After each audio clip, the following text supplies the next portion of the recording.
this one could be a lot longer than a minute, but I'm gonna try.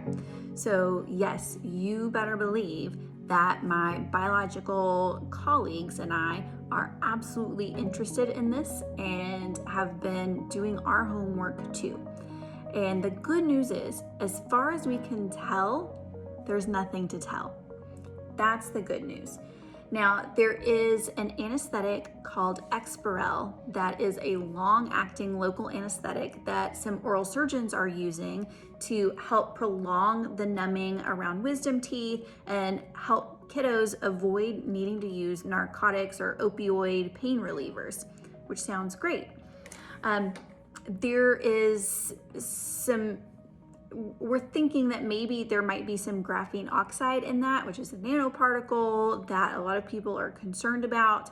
And so as far as we can tell, it's the graphene oxide that is the concern. And there's no evidence to say that there is any mRNA technology or mRNA of any kind in our local anesthetics. And again, that's just with Exparel that has potentially the graphene oxide. That's not in our local anesthetics. Now, I have seen the stuff on Substack and I've seen the videos and I've heard all of the conspiracy theories. I've seen them, and all I can say is I don't know. When I use the anesthetic that I normally use, and it's typically Septicane that I use because it has a little less cellular toxicity than lidocaine and some of the others, so that tends to be my favorite. It works better in my hands. When I use Septicane, which I have used since well before COVID, it performs exactly the same as it always has. The same number of adverse reactions, the same success rate, the same failure rate, the same everything. So in my hands, in my clinical practice, I have not seen any differences. And it's not that the manufacturer couldn't make some changes, but man, if they did, I would think that we would notice some kind of difference in the effects afterwards, and I have not noticed any difference. So that's the best that I can answer that one. I would say always we want to use the smallest effective dose with any medication, and that is the same for our local anesthetics too. So I'm assuming Mama meant Strep Mutans here, and the first thing I would look at are hidden lifestyle issues. So if you say lifestyle is great, that's wonderful, but sometimes things can be sneaky and hide. So we might do a food diary. We'd want to dig into that conversation a little bit more. Next, we'd want to look at medical history. Is there some acid reflux, some airway issues, tongue tie, gut issues? All of those things can contribute, and we want to find out what those are so we can help address them or make proper referrals to address them. Next would be saliva testing. We can see if there's strep mutans in the saliva. There's a test that does that for us. We just need to find out what the actual data says. And then if you need some hand holding, if you want somebody to walk you through solving all of those problems, then really the Cavity Cure 90-Day Accelerator is the best option for that. Right now, my favorite probiotic is the one made by Bristle, the same saliva testing company that we also use. There are other good ones, so I'm not knocking other probiotic brands, but I really like the combination of microorganisms that Bristle has in their probiotics. So right now, that one's my favorite. Primary cause, I believe, is airway or airway issues. A small airway, sleep apnea, allergies, anything that disrupts breathing during sleep will make the jaw instinctively move to try to get some airflow into the back of the mouth. Now, I think it's a problem that some airway-focused dentists are painting a very broad brush and starting to say that any tooth grinding is caused by an airway issue. I don't necessarily think we should go quite that far. Stress is still evidence-based and definitely a contributing factor, and we all know we are more stressed out than ever.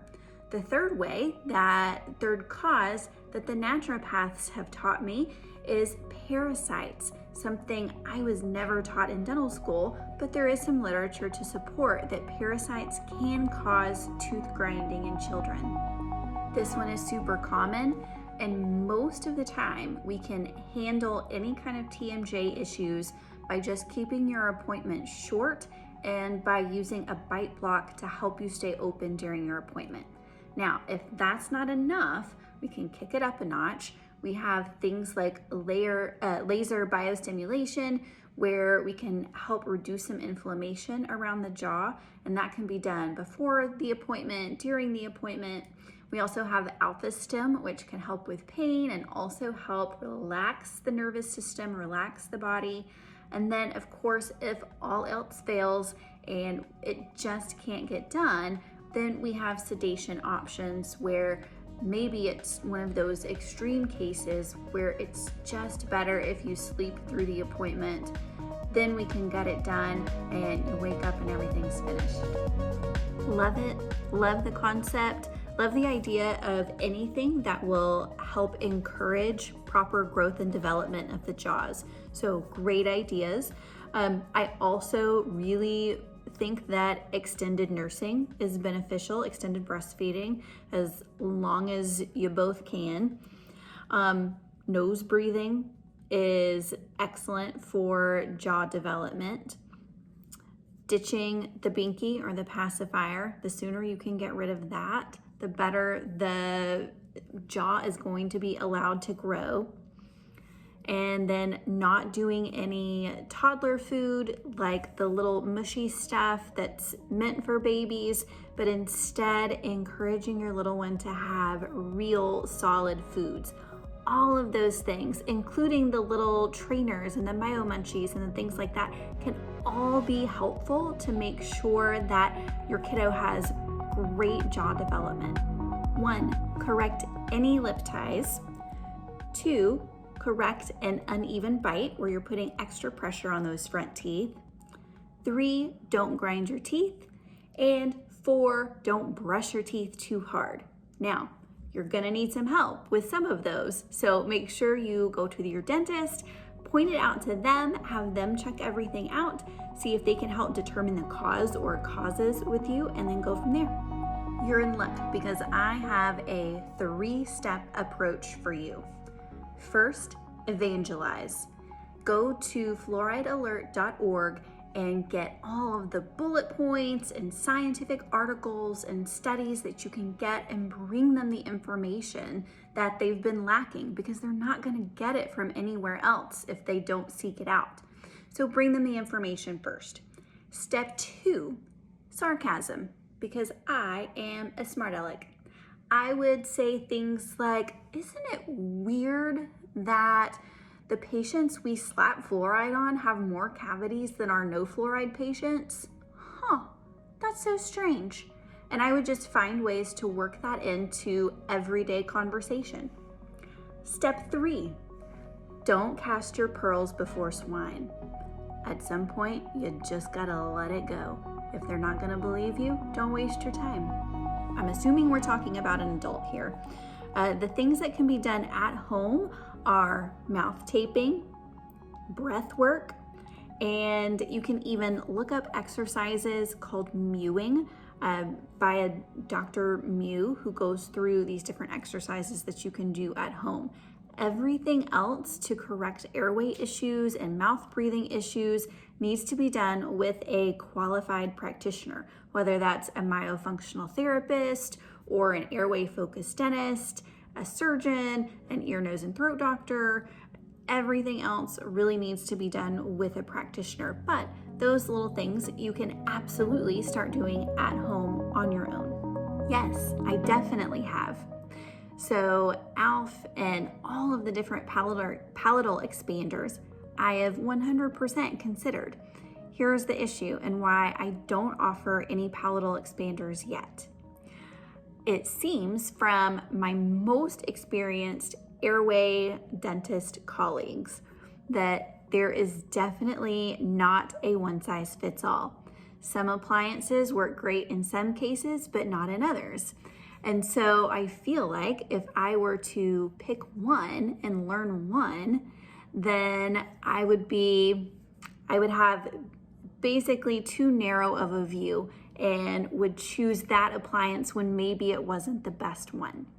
So I feel like in order to do it, I need to learn several at the same time, which is unfortunate, and why I have not just picked one to do quite yet. So yes, I am absolutely interested in palatal expanders. I don't do any yet.